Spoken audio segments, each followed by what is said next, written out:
And with that, Patrick, I think you're up next. You're going to tell us a little bit about some of the historic resources in the park.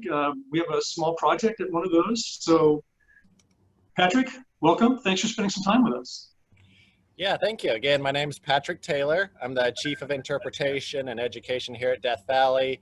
This is my second stint in Death Valley, and that's actually a pretty common trend. If you talk to a lot of employees here, there's the kind of smart employees like Mike and I who work here, then leave, and then come back.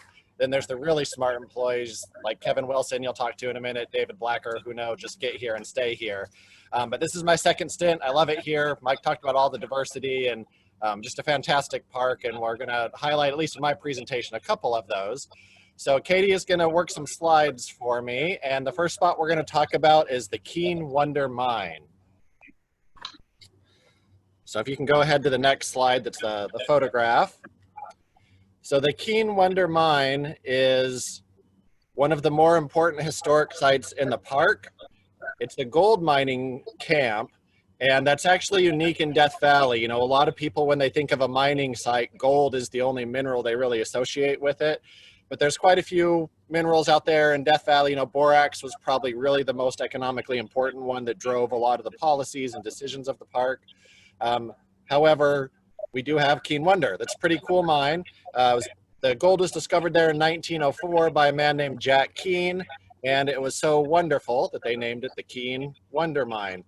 Over its lifetime, it produced about $1 million worth of gold. In its heyday, in the very early 1900s, it was pulling out about $2,000 a day, and that's pretty good for 100 years ago. And it operated until 1942 when it stopped. It was a fairly popular attraction for the park, but Katie, if you can click on to the next slide.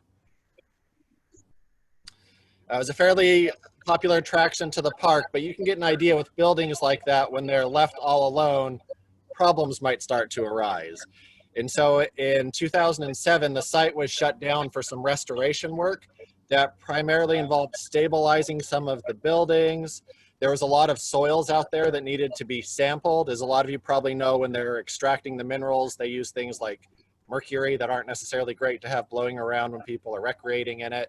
So the site closed down for a little over a decade, and it reopened in 2017.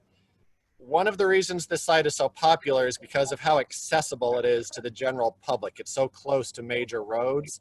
A lot of our mining camps are way out, you know, after miles and miles of rough 4x4 road.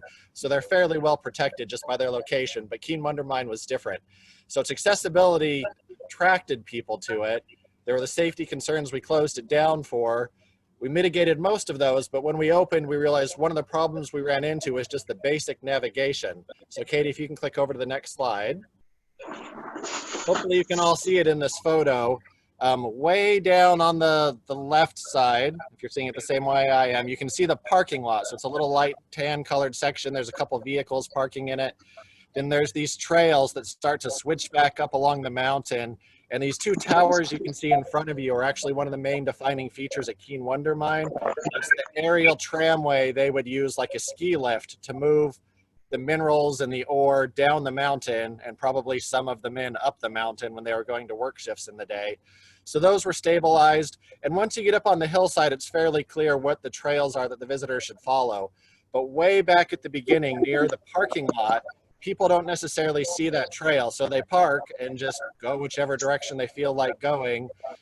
Most of the most serious hazards had been mitigated, but there were still some areas that weren't the safest for visitors, especially for children, to go explore and climb on. So the project we're working on this year is a pretty simple a fence that's kind of in line with what you'd expect at a sign like this, with old rusted metal, so railroad ties that help people get delineated and focus towards the trail. So it'll protect the site, but more importantly, make sure visitors have a fun time coming up to see these aerial tramways rather than wandering off out some desert alluvial fan and not seeing much at all. So that's a project we're very excited to work on this year.